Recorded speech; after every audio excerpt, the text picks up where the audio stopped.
Corona के वबाई दौर में आज हर तरफ ऑक्सीजन के लिए हाहाकार मची हुई है, लेकिन कुदरत ने हमें ऑक्सीजन के जो बेहतरीन वसाइल नबातात की शक्ल में अता किए हैं, हम खुद इंतहाई बेदर्दी के साथ अपने इन वसाइल को बर्बाद कर रहे हैं।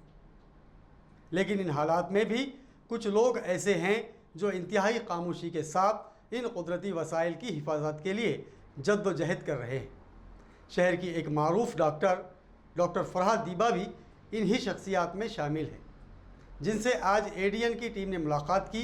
देखिए एडीएन की एक स्पेशल रिपोर्ट। नाज़रीन, कोरोना वबा का दौर है, इंतहाई संगीन हालात, ऐसे हालात जिसने सारी दुनिया में तबाही मचा दी। इन संगीन हालात में भी कुछ ऐसे लोग हैं, कुछ ऐसे डॉक्टर्स हैं जो माशरे के तय अपनी ज़िम्मेदारी निभाते चले आ रहे हैं पाबंदी के साथ। ऐसी एक डॉक्टर फरहाद दीबा हमारे साथ आज आपके सामने हैं। आइए हम इनसे मुलाकात करते हैं, जो रोज़ाना गुज़श्ता कई सालों से दरख्तों को पानी देने का काम कर रही हैं। मोहतरमा, आप कब से ये काम कर रही हैं? पिछले 2 साल से हम ये स्टार्ट किया है। अच्छा, तो आपको कैसे इसकी तरगीब मिली इस काम की? एक्चुअली कई सालों से मैं चाह रही थी कि इस फील्ड में कुछ करना चाहिए, प्लांटेशन के बारे में, लेकिन समझ में नहीं आता था कि कहाँ से शुरू करें, किस तरह से प्रोसीड करें। तो ऐसे ही एक बार ऑपरेशन के दौरान हम लोग बातें कर रहे थे डॉक्टर्स के साथ कि हम ऐसा चाह रही हूँ बोल के, तो हमारे कलीग्स ने हमको फिर किसी एक ग्रुप का बारे में बताया, जो कि वो लोग और पिछले कई सालों से प्लांटेशन का काम कर रहे हैं।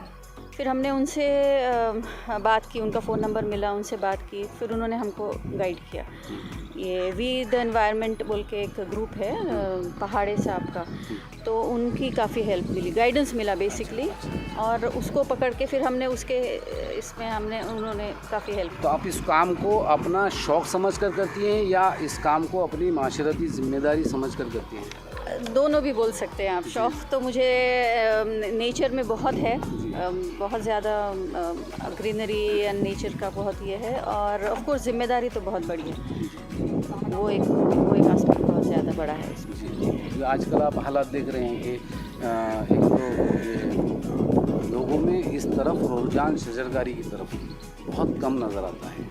यानी आप हुकूमत, सारे गवर्नमेंट के इदारे हों, जो सरकारी नीम सरकारी महकमे हों, सबसे बड़ा इनका ज़ोर होता है कि शजरकारी के प्रोग्राम चलाए जाएँ, लेकिन वो सक्सेस नहीं होते। ऐसे हालात में कैसे हिफाजत होगी माहौल की? बेसिकली लोगों को ये लगता है कि ये गवर्नमेंट का काम है। हर इंसान ये समझता है कि ये किसी और का काम है, ये कॉरपोरेशन ने करना चाहिए, ये गवर्नमेंट ने करना चाहिए, ये किसी ऑर्गेनाइजेशंस का काम है।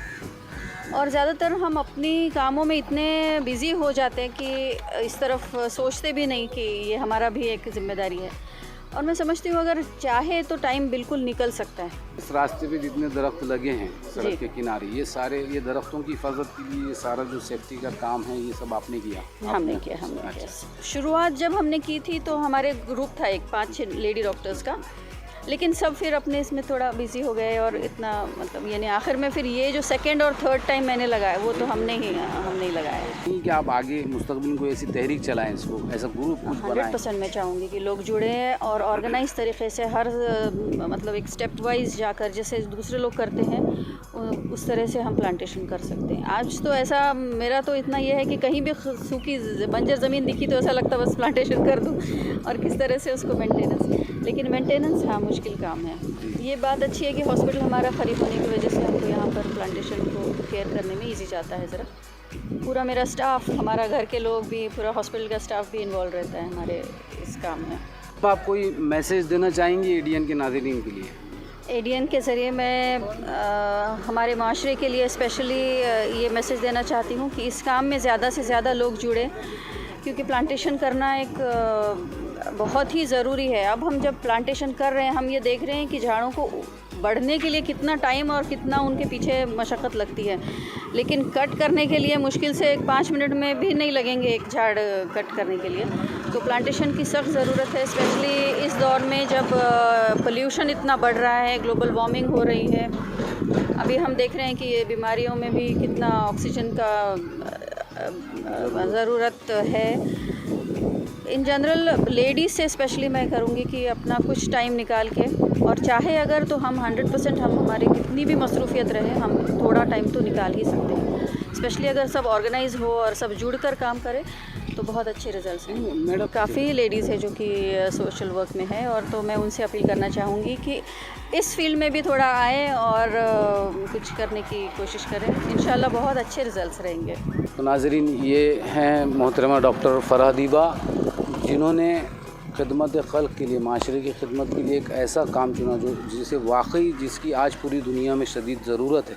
आज वो तन्हा हैं, किसी ग्रुप से इन्हें तरग़ीब मिली और उन्होंने इस काम का बीड़ा उठाया, ज़िम्मा उठाया। मुसलसिल 2 सालों से ये रोज़ाना इस सड़क पर नज़र आती हैं सुबह के वक्त में। आज हम इनसे मुलाकात के लिए ख़ास तौर से यहाँ पहुँचे क्योंकि ये काम अपने अंदाज में, अपने एक खिदमत के शोबे में एक मुनफरिद काम है। हम ये उम्मीद करते हैं कि इन्होंने जो पैगाम दिया माशरे के लिए, शजरकारी की अहमियत बतलाई, जिसकी हर मज़हब ने इसकी अहमियत को जतलाया है, सिर्फ इस्लाम ही ने नहीं, तो लोग इसको समझेंगे और ख़वातीन भी इसको, इनके इस पैगाम को समझेंगे और इनके इस काम में इनके साथ शामिल होंगे और इनका हाथ बताएंगे। मैं मोहम्मद एजाज़, वीडियो जर्नलिस्ट वहाबुल हक़ और अनवर अली के साथ ADN न्यूज़ के लिए।